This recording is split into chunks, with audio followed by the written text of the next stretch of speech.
Break ನಂತರ ಬೆಂಗಳೂರು ಫಸ್ಟ್ಗೆ ಮತ್ತೆ ಸ್ವಾಗತ.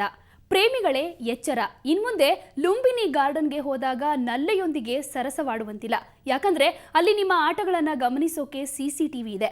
ಅಷ್ಟೇ ಅಲ್ಲ, ಅಶ್ಲೀಲವಾಗಿ ವರ್ತಿಸಿದ್ರೆ ನಿಮ್ಮನ್ನ ನೇರವಾಗಿ ಪೊಲೀಸರಿಗೆ ಒಪ್ಪಿಸಲಾಗುತ್ತೆ.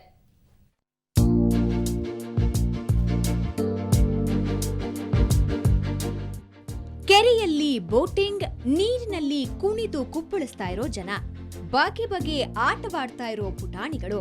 ಇದು ನಾಗಾವರ ಕೆರೆಯಲ್ಲಿರೋ ಲುಂಬಿನಿ ಗಾರ್ಡನ್. ವೀಕೆಂಡ್ ಮೋಜು ಮಸ್ತಿಗೆ ಹೇಳಿ ಮಾಡಿಸಿದ ಜಾಗ. ದೋಣಿ ವಿಹಾರ, ಮಕ್ಕಳು ಆಟವಾಡೋದಕ್ಕೆ ಬೇಕಾದ ಎಲ್ಲಾ ಸೌಕರ್ಯಗಳು ಇಲ್ಲಿವೆ.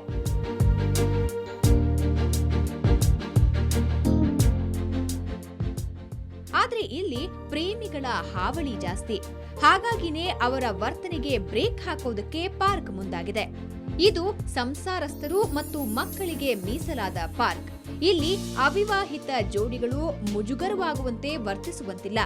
ವಿಹಾರ ಕೇಂದ್ರದಲ್ಲಿ ಇಂಥದ್ದೊಂದು ಬೋರ್ಡ್ ಹಾಕಲಾಗಿದೆ. ಅಷ್ಟೇ ಅಲ್ಲದೆ ಸಿಸಿಟಿವಿಗಳನ್ನ ಅಳವಡಿಸಲಾಗಿದೆ.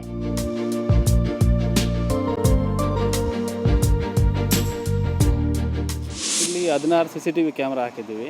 ಇಲ್ಲಿ ಎಲ್ಲ ಪರಿವಾರ ಕುಟುಂಬರೆಲ್ಲ ಬರ್ತಾರಲ್ವ, ಅವರಿಗೆಲ್ಲ ತುಂಬ ಅನುಕೂಲ ಆಗಬೇಕು ಅಂತೇಳಿ ಯಾವುದೇ ರೀತಿಯಾದ ಮಿಸ್ಬಿಹೇವ್ ಯಾವುದು ಮಾಡಬಾರ್ದು. ಅಟ್ಲೀಸ್ಟ್ CCTV ಕ್ಯಾಮ್ರಾ ನೋಡೋದ್ರಿಂದ ಆದರೂ ಬಂದಿರತಕ್ಕಂಥ ಇವರೆಲ್ಲ ಯುವ ಜೋಡಿಗಳೆಲ್ಲನೂ ಅದು ನೋಡಿ ಆದರೂ ಸ್ವಲ್ಪ ಭಯ ಪಟ್ಕೊಳ್ಳಿ ಅನ್ನೋ ಉದ್ದೇಶದಿಂದ. ಮತ್ತು ನಮ್ಮ ಪೊಲೀಸರು ಕೂಡ ಆದೇಶ ಕೊಟ್ಟಿದ್ದಾರೆ, ಎಲ್ಲ ಕಡೆ CCTV ಹಾಕಬೇಕು, ಯಾವುದೇ ರೀತಿ ಒಂದು ಮಿಸ್ಬಿಹೇವ್ ಮಾಡೋಕ್ಕೆ ಅವಕಾಶ ಕೊಡಬಾರ್ದು ಅನ್ನೋ ಕಾರಣದಿಂದಾಗಿ ಇದೆಲ್ಲ ಹಾಕ್ತೀವಿ. ಮದುವೆಯಾಗದ ಜೋಡಿಗಳು ಹೇಗಿರಬೇಕು, ಹೇಗೆ ನಡೆದುಕೊಳ್ಳಬೇಕು ಅನ್ನೋದರ ಬಗ್ಗೆಯೂ ಬೋರ್ಡ್ಗಳಲ್ಲಿ ಎಚ್ಚರಿಸಲಾಗಿದೆ. ಈಗಾಗಲೇ ಅಳವಡಿಸಿರುವ 16 ಸಿಸಿ ಕ್ಯಾಮೆರಾಗಳು ಸದಾ ಮಾನಿಟರ್ ಮಾಡ್ತಿರುತ್ತವೆ.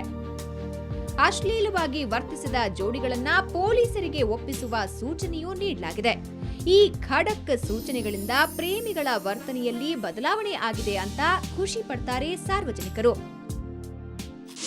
ಪರವಾಗಿಲ್ಲ, ಮುಂಚೆ ಕಂಪೇರ್ ಮಾಡಿದರೆ ಪರವಾಗಿಲ್ಲ. ಮುಂಚೆ ಇಲ್ಲಿ ತುಂಬ ಇಲ್ಲಿಗಲ್ ಆ್ಯಕ್ಟಿವಿಟೀಸ್ ನಡೀತಾ ಇತ್ತು. ಈಗ CCTV ಮತ್ತು ಸೆಕ್ಯೂರಿಟಿ ಟೈಟನ್ ಮಾಡಿರೋದ್ರಿಂದ ಫ್ಯಾಮಿಲೀಸ್ ಎಲ್ಲ ಬರೋಕ್ಕೆ ಆಗುತ್ತೆ. ಮುಂಚೆ ಎಲ್ಲ ಫ್ಯಾಮಿಲೀಸ್ ಬರೋಂಗಿರಲಿಲ್ಲ. ಮೀನ್ಸ್ ಬ್ಯಾಚುಲರ್ ಹುಡುಗರು ಆಗಲಿ ರೇಗಿಸೋದು, ಇಲ್ಲ ಕಪಲ್ಸ್ ಆಗಲಿ ಇಲ್ಲಿಗಲ್ ಆ್ಯಕ್ಟಿವಿಟೀಸ್ ಮಾಡೋದು, ಆ ಥರ ತುಂಬ ನಡೀತಾ ಇತ್ತು. ಒಟ್ನಲ್ಲಿ ಯಾವುದಕ್ಕೂ ಹೆದರದ ಯುವ ಜೋಡಿಗಳ ಬಿಂದಾಸ್ ವರ್ತನೆಗೆ ಸಿಸಿಟಿವಿಗಳು ಕೊಂಚವಾದ್ರೂ ಬ್ರೇಕ್ ಹಾಕಿರೋದಂತೂ ಸತ್ಯ. ಬೆಂಗಳೂರಿನಿಂದ ಕ್ಯಾಮರಾಮನ್ ದೇವರಾಜ್ ಜೊತೆ ರಜನಿ MG, ಸುವರ್ಣ ನ್ಯೂಸ್. ಇದಿಷ್ಟು ಇವತ್ತಿನ ಬೆಂಗಳೂರು ಫಸ್ಟ್. ನೇರ ದಿಟ್ಟ ನಿರಂತರ ಸುದ್ದಿಗಾಗಿ ನೋಡ್ತಾ ಇರಿ ಸುವರ್ಣ ನ್ಯೂಸ್.